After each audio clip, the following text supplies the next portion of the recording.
So of course he still ain't fucking with these classes or whatever. He still don't really want to participate or whatever.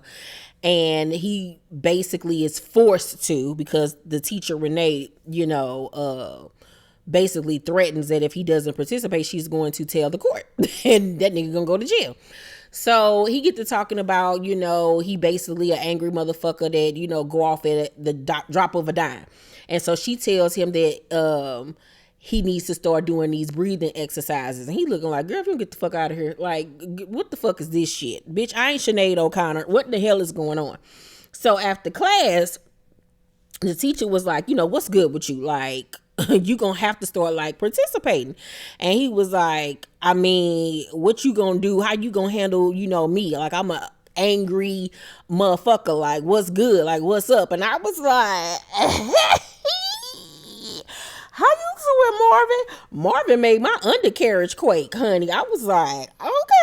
I liked that shit, the way he cocked them shoulders and all that talking that talk. I was like, what's goody? And the teacher was looking like, boy, boy. I told y'all he was going to end up fucking with the teacher. And then he going to find out his baby mama is back. And of course that nigga angry and still in love with her ass at the same time. So this is about to be some whole bullshit going on here. 10, we then see Rock head over to Juliana crib. She bamming on the door. She look underneath the mat in front of the door mat to see if she got a key. Ain't no key there. She going around to the window. She calling the house phone. Ain't nobody answering. And she is the fuck paranoid because she thinking like, did Juliana fucking rob my ass for all of my motherfucking money and dipped? Like, what the fuck am I going to do? And I was like, girl, this is why you should have just been a teacher. Like, who got time to be dealing with all of this stress? This is too much. You too pretty for all this, Rock, girl.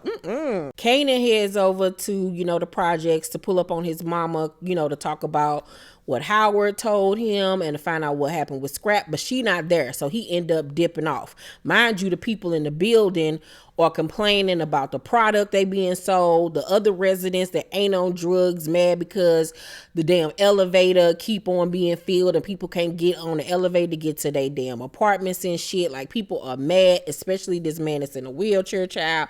It is just a hot diggity damn mess. So we then see Rock and Marvin. Rock pulls up after Kanan left to the projects, and she tells Marvin that they've been hit. And he like, bitch, we got a motherfucking re-up in a matter of days, and these motherfucking Colombians is not about to fuck with us. They gonna kill our asses. Like, what the fuck? And so she was like, it's somebody, Juliana didn't do this. Like, somebody did this. Somebody want us to come looking for them. And she was like, I know exactly who it is. It's Nick ass. And he like, man, Nick ain't fucking crazy. She's like, look, I'm telling you. So mind you, she trying to call Lou ain't answering his pager. He like, I'm at work, Rock. I ain't got time. I'm up here making beats. I ain't got time to be on whatever time you on right now. And you know that was gonna make Rock mad when this nigga didn't fucking answer her pages.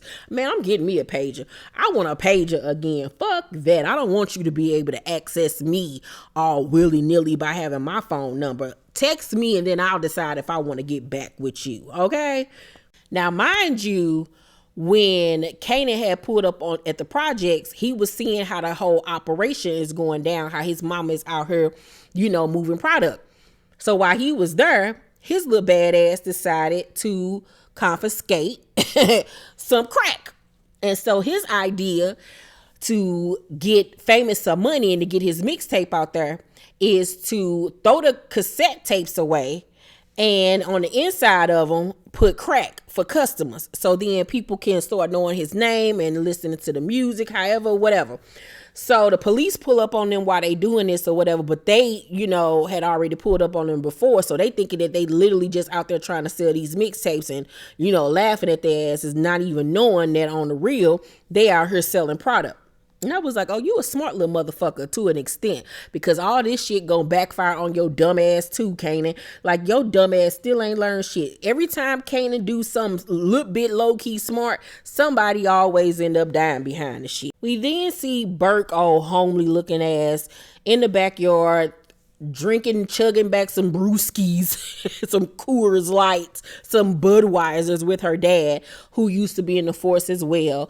And he asks her, how everything going, and she tells him that, Howard keeps a lot of shit from her. She don't really know if she can trust him.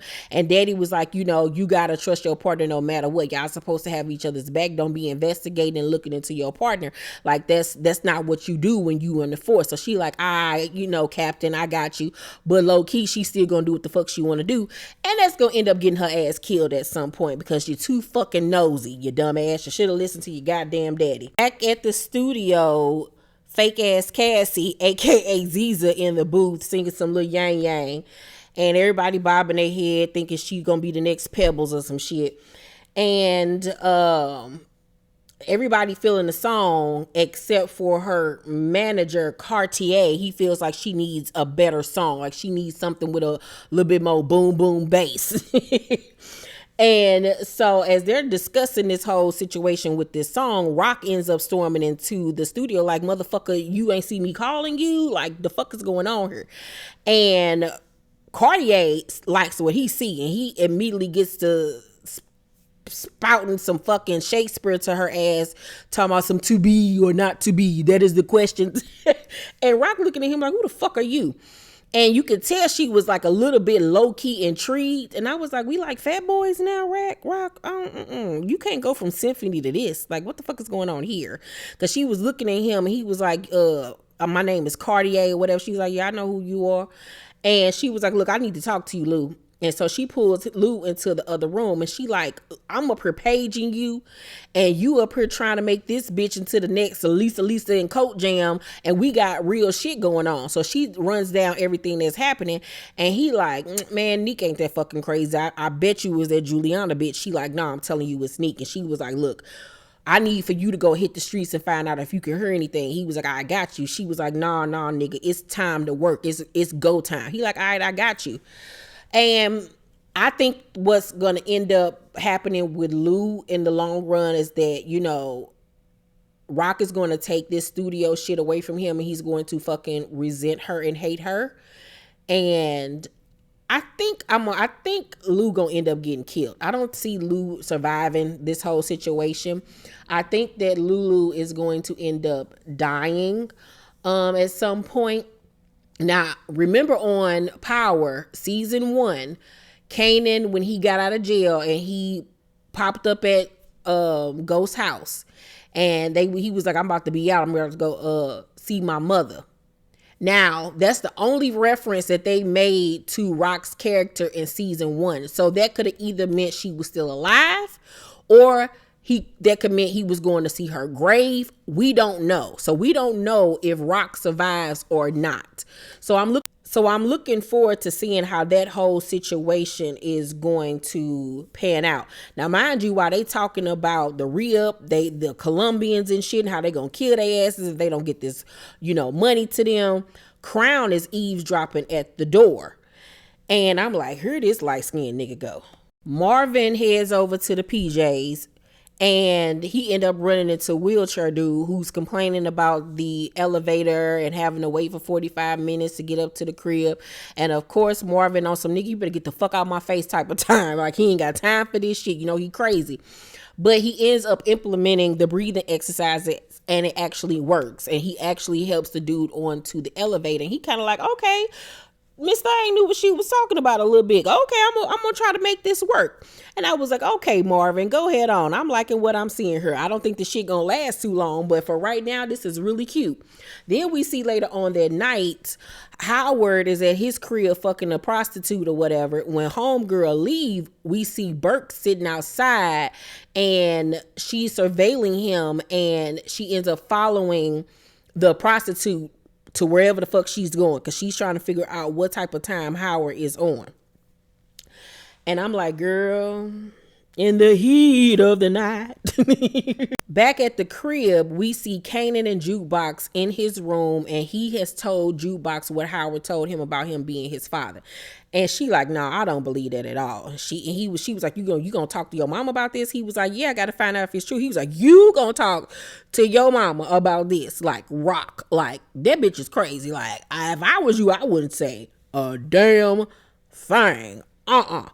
So as they're discussing all this, Rock ends up coming into the room, was like, y'all been to the bodega today? And they was like, nah. And she was like, what y'all in here talking about? And they was like, nothing. And so Jukebox was like, I'm about to go to bed. So she leaves out the room, and Kanan tells her what Howard said, and she started laughing, and she was like, oh my God, like, he is crazy. I guess he Jukebox daddy and Marvin daddy and uncle and them too. She was like, you can't believe nothing this man say. I told you he crazy. Just continue to tell me everything that he tells you, and if it gets out of hand, I'll step in. At this point, he should have known that this bitch was lying, because why would this random ass man be saying he my daddy and you just on some he crazy, let's keep it, like, no, some shit is going down. So then he brings up the whole Scrappy situation, and she was like, yeah, it's really sad. You never know what a person is going through to make them want to do something like that to themselves. And he just don't believe that Scrap would do something like that. And once again, she's blatantly lying to his face. So when he found out that not only she was lying about Howard being his daddy, but then you lying about Scrappy, like, and then you had my best friend killed, like, bitch, you are capable of anything. You had your own motherfucking son try to kill his daddy, and you didn't even tell him this was his father. Like, what kind of bitch are you? Like, you's a soulless motherfucker. And I really feel like we're going to really see by the end of this season, Kanan start to not fuck with his mama, and his heart hardened. Even though in the Power series, Kanan was never the villain. The villain was always Ghost and Tommy, because they fucked him over. They did him wrong. He never did anything wrong to them. So remember, Jukebox said, you got a good heart. That's like one of the things that she fucked with him about, and she was like, that's gonna be your downfall as well. And we saw that with Tariq. So Kanan was never full on, like, well, he was fucked up. He was a fucked up individual. Don't get me wrong. I mean, you got to be a fucked up individual to end up killing your own kid. But there still was a part of him that had that heart that he had as a young child. The next day, we see Marvin hop in the whip with Lou, and he was like, look, I can't find Neek. And Lou, like, I told you, he ain't got shit to do with it. It's this Juliana bitch. He's still stuck on Juliana because, like I said, this nigga trying to get back to the studio so he can make fake ass Cassie be the next goddamn Angela Winbush.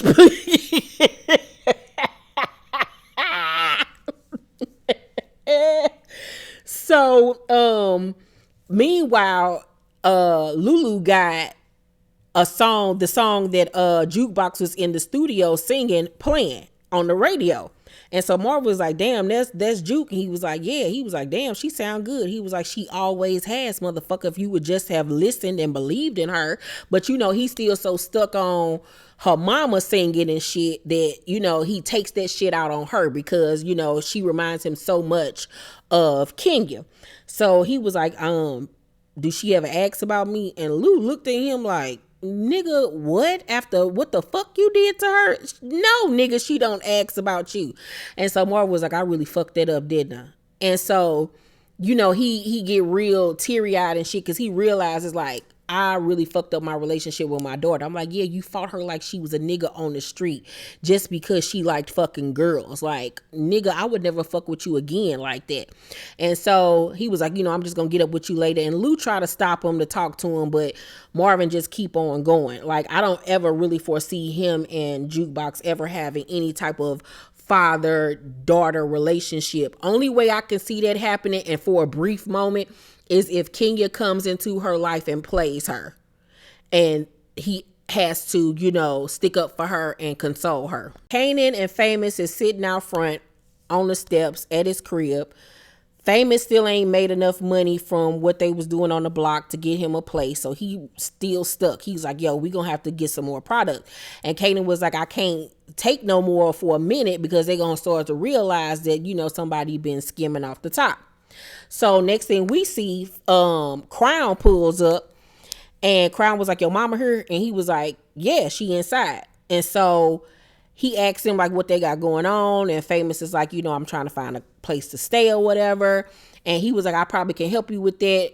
And so of course Famous is like, oh my God, thank you so much or whatever. I got a little bit of money. He was like, all right, I ain't giving you no promises, but I'm gonna see what I can do.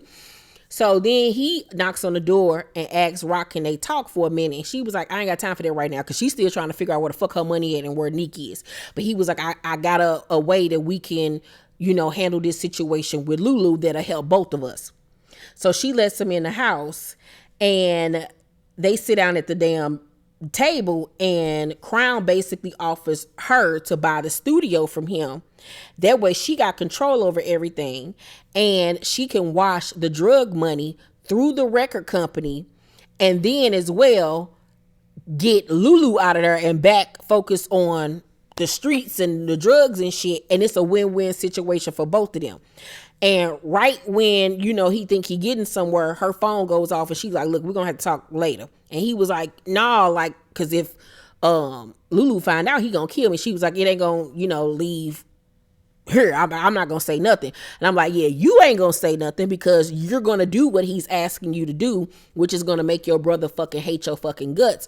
But that's not going to stop Famous or Kanan from telling him that, Crown stopped by the crib.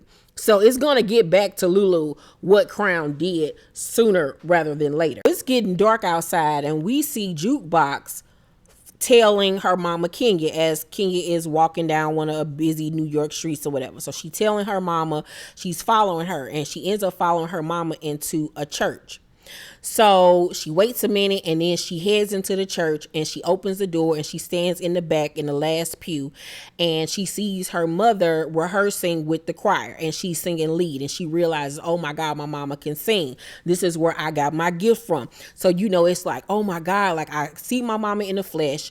She's just like me. She's a singer. Like, oh my God.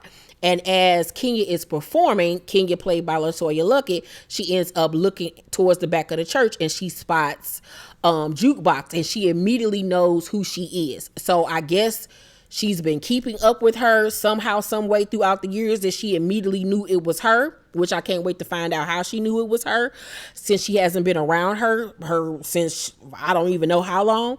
So Juke immediately gets nervous and rushes out of the church, and Kenya follows her out the door, but she doesn't go down the steps to follow her, because she's still fucked up, like, oh my God, my daughter found me, and I just seen my daughter. What the holy fuck? And I can't wait to see how this whole situation is going to play out. I really think that Kenya and Juke are going to end up being close for a minute, but she going to end up fucking her over and leaving her again, much like she did Marvin. And that's going to really fuck her up mentally and spiritually and emotionally, and really harden her towards giving a fuck about people in general. Now it's full on nighttime, and we see Rock, Lulu, and Marvin outside on a street corner holding Warrell at gunpoint, because Warrell was the one that texted all them that Neek want to have a meeting.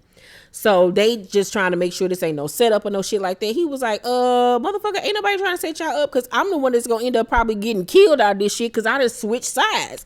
So they end up heading into the little tailor shop that, Neek be posted up at. So they go inside, guns out and everything. They head to the back, and Neek is holding Juliana at gunpoint.